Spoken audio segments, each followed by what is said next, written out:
Assalamualaikum warahmatullahi wabarakatuh. Pada pertemuan kali ini, kita akan sama-sama membahas mengenai perjuangan mempertahankan Negara Kesatuan Republik Indonesia.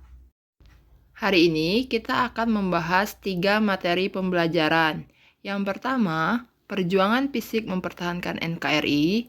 Yang kedua, perjuangan mempertahankan NKRI melalui jalur diplomasi. Dan yang ketiga, ancaman terhadap NKRI.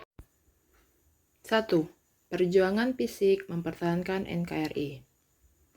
Ancaman terhadap keutuhan Negara Kesatuan Republik Indonesia setelah diproklamasikannya kemerdekaan Indonesia pada tanggal 17 Agustus 1945 adalah kedatangan Belanda ke Indonesia.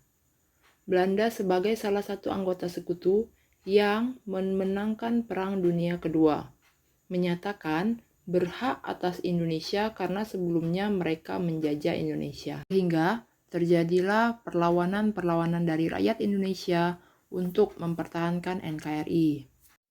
Perjuangan rakyat itu dapat dilihat dari berbagai insiden dan pertempuran yang terjadi pada saat itu. Yang pertama, insiden bendera di Surabaya.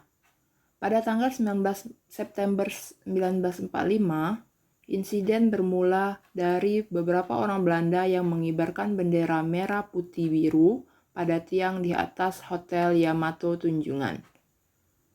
Tentu saja tindakan ini menimbulkan amarah rakyat yang kemudian menyerbu hotel itu dan menurunkan bendera tersebut serta merobek bagian yang berwarna biru lalu mengibarkan kembali sebagai bendera merah putih.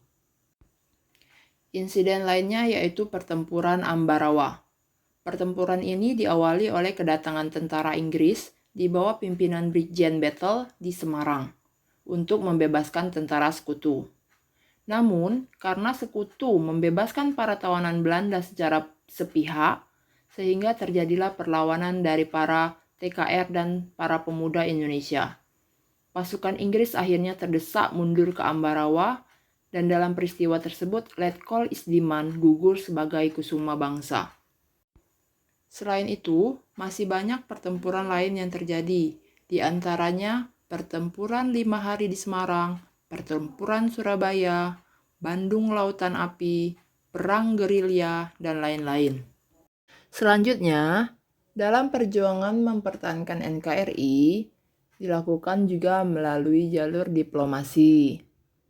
Di antaranya yaitu Perjanjian Linggarjati, Perjanjian Renville, Perundingan Romroyen, dan Konferensi Meja Bundar. Yang dimaksud dengan perjuangan melalui jalur diplomasi adalah usaha untuk mempertahankan kemerdekaan bangsa Indonesia melalui jalur damai, yakni dengan perundingan. Selanjutnya, kita akan membahas mengenai ancaman terhadap Negara Kesatuan Republik Indonesia. Apa itu ancaman? Ancaman merupakan usaha-usaha yang membahayakan kedaulatan negara, keselamatan bangsa, dan negara.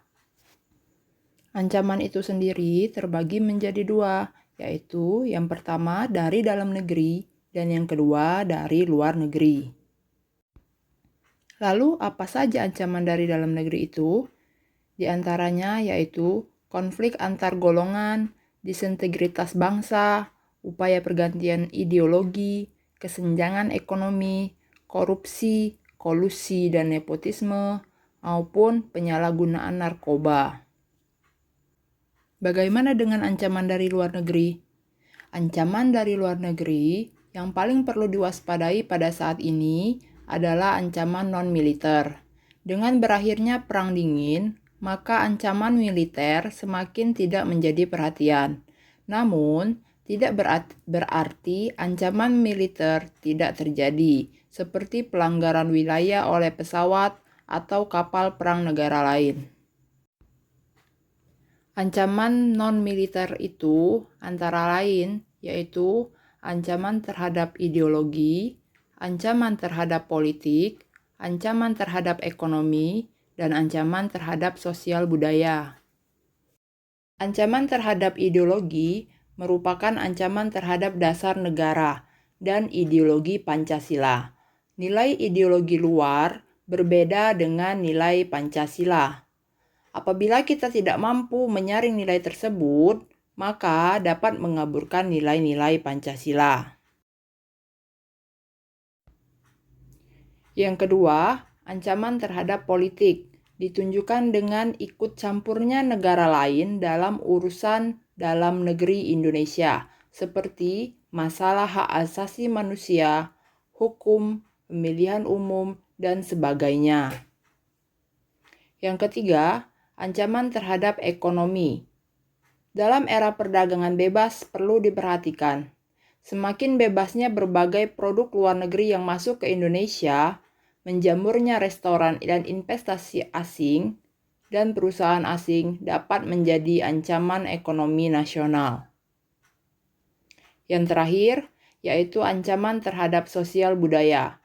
Dilakukan dengan menghancurkan moral dan budaya bangsa melalui disinformasi, propaganda, peredaran narkoba, film-film porno, berbagai kegiatan kebudayaan asing yang dapat mempengaruhi budaya bangsa Indonesia, terutama generasi muda.